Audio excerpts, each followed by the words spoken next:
Arle Imperio.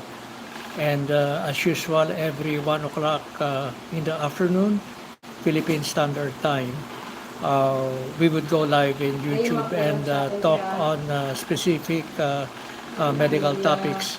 And just recently, we discussed about, let's say, cardiovascular disease. Because if you would like to live longer, the first strategy is to avoid cardiovascular disease because heart and the number 3 cause of mortality is organ is the heart, stroke the organ is the brain, and cancer practically organ. So obviously when this happens, immediately the life of the person is shortened because when you talk about mortality, you're talking about death. And usually there is no treatment for death. So when a person would die, the cause of death is listed in the, let's say, death certificate. And the doctor would ascertain what exactly happened, why the person died. And then when we tabulate these different, let's say, causes of death, number 1 would be heart disease, and number 2 would be stroke, and number 3 is cancer. So therefore, it's obvious. If you and I would like to live longer, we should do our best to avoid the top 3 killers of man, which is heart attack, stroke, and cancer. So we would like to welcome Glenn Abril for joining us today. So welcome. So I suggest you put in your comments in the chat box, and you can put your, let's say, site name once in a while so that everybody can connect with you. So welcome. And so the topic which I will be focusing today is on, let's say, high blood pressure, or how can one have a normal blood pressure. So that's the topic that we will be having today. Because when the blood pressure is elevated, leading to hypertension, that is the single most important risk factor. When we talk about risk factor, these are conditions that can lead to the problem. So if the blood pressure is elevated, for example, that can, let's say, lead to hemorrhagic stroke, because usually the blood vessels, especially in the brain, are so small. They are the size, even the size of our hair. We call this the, let's say, capillaries. So when the blood pressure would elevate, usually the threat could be in the brain blood vessel. And when the brain blood vessel would rupture, we call this, let's say, and leading to the cause of blood flow, we call this hemorrhage or brain hemorrhage. And we call this as hemorrhagic stroke. This could be instantaneous. A person can immediately die when that happens. That's why when stroke occurs, we should be able to bring the patient to a 5-star hospital within 60 minutes. Because usually if there is bleeding in the brain, our goal is to immediately stop the bleeding. And so craniotomy, or opening of the brain, has to be done, and that should be done as much as possible, as quick as possible, within 60 minutes to stop the bleeding. So when the bleeding is stopped in the brain, and then there is the possible chance of recovery. But oftentimes, if more than 60 minutes has elapsed, and even though the patient ends up alive, there can be permanent brain damage. And the brain is the center of everything. So if something happens to the brain, then it will affect the entire body. So usually, if one had a stroke, there can be, depending on the area in the brain, one can have paralysis on one side of the body, if not the entire body. So therefore, it's important that we prevent the rupture of the arteries in the brain. And it's connected to the, let's say, blood pressure. So it's important that the blood pressure is normal at all times. Therefore, our goal is to have a normal blood pressure. So that would be, let's say, our main topic today. How to support having normal, let's say, blood pressure. So, the blood pressure is usually measured using a blood pressure gadget. We call it, for example, the sphygmomanometer. We measure the systolic pressure versus the diastolic pressure. Systolic pressure is the pressure in the circulation when the, let's say, the blood contracts, when the blood pumps. When the blood pumps, there is pressure involved to let the blood flow. We call it the systolic pressure. And usually that is, let's say, 120. And then the diastolic pressure is the pressure of the blood when the heart is at rest. So you call that the diastolic pressure. So there are two items that is being measured, the systolic versus the diastolic. So that is what we call, let's say, or refer to as 120 over 80. That's the general pressure that is normal for most. But the actual normal blood pressure depends on the person's, let's say, assessment. So if you would like to know what is your normal blood pressure, the idea is to take, let's say, numerous blood pressure readings and then take the average, and you will know what is normal to you. So if you have a blood pressure reading beside you, you take the blood pressure reading immediately when you wake up in the morning. And then you take another reading before you go out of your home, or let's say you go to work. So that is after breakfast.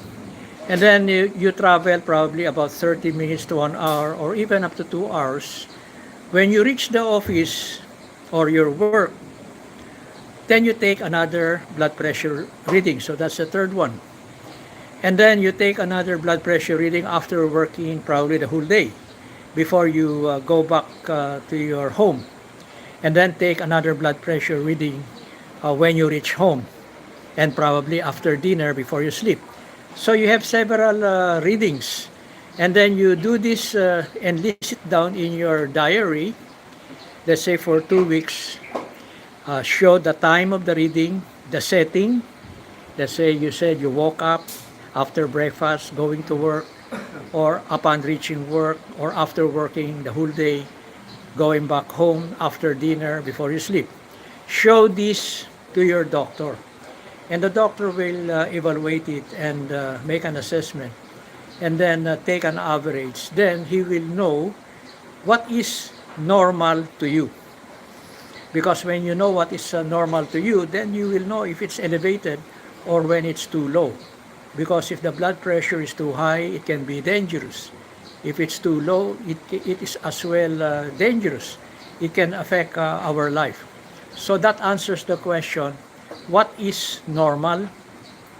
Generally, I said it's 120 over 80, but in truth, it depends on the, let's say, blood pressure readings of your body when you are, let's say, healthy. Now, when you're taking medications, the goal of the doctor is to ensure that your blood pressure is within normal limits. And so, what is normal to you? Then I just shared you the process on how to discover what is your normal blood pressure. So it's not the same, right, to everyone. It's on a case-to-case basis. Now, the moment we are able to establish what is normal to you, then you will now know if your blood pressure is elevated, hypertensive or hypertension, or let's say within normal limits, or it's too low. So that's where now medications from your doctor can come in, because it's important that our blood pressure readings are within normal limits. So why are we so concerned about the blood pressure? Because like what we said, hypertension is the number one risk factor against stroke. And stroke is the number 2 killer. Number 1 is heart attack, myocardial infarction. Basically, the arteries, the blood vessels in the heart are so strong.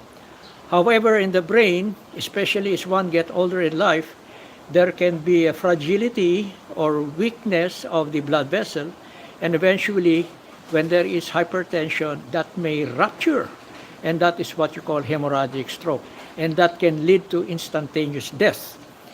Or if one survives, it can lead to a disability. In fact, stroke is the number 1 cause of disability worldwide. So you may be the, let's say, president of the company, you may be the best guy around, but if one would have a heart attack or stroke, it might affect the activity of your life forever. You may no longer assume or let's say do the same type of work that you usually do. That's why the best let's say solution is, let's say, prevention, to take advanced action to ensure that our blood pressure is always normal, and if it's elevated, to coordinate with your doctor to bring down the blood pressure to normal.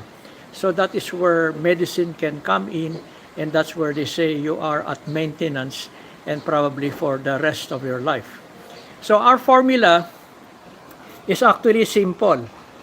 Just simply have a more healthy lifestyle. And so if you search our YouTube let's say channel at Arle Imperio, YouTube at Arle Imperio, I have there several videos on how to have a more healthy life or lifestyle. So basically it involves nutrition, exercise, water, sunbathing, temper control, air, rest, and trusting in God. There are about 8 components to a healthy lifestyle. And studies have shown that when one has a healthier lifestyle, the lifespan of the person is usually above average. There is an additional of 5 to 7 years more compared to a person without a healthy lifestyle. So it's important that we know what is a healthy lifestyle and we develop it. So having a healthy lifestyle would lead to the development or let's say having a more normal blood pressure. So what have we discussed so far? Number 1, if I may now summarize. If one has the desire to live longer, the first step is to avoid cardiovascular disease, avoid heart attack, avoid stroke, and avoid cancer, because these are the top 3 causes of mortality. And then our focus today is how to prevent stroke or brain attack. And the number 1, let's say, measurement is the blood pressure. We should ensure that our blood pressure is normal. So if one has to take medications, he has to do so because the consequence can be devastating. And then number 3, we have discussed, how do I know what is a normal blood pressure for me, or what is the normal blood pressure? Generally speaking, for most or to all, it's 120/80. 120 systolic pressure over 80, that is diastolic pressure. Systolic pressure is the pressure in the blood when the heart pumps to move the blood forward in the circulation. Diastolic pressure is when the heart is at rest. It's not pumping. So the blood pressure goes down. That's why it's 120/80. So the next question is, what is normal to me?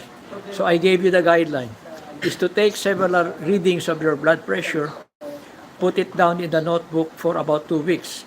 The blood pressure reading when you wake up, after breakfast, before going to work, when you reach work, after you work the whole day, and then before you go back home, when you reach home, and then after dinner before you sleep. So you have about 5 or 6 readings. Do this for 2 weeks and then show it to your doctor. And the doctor will decide what is normal to you.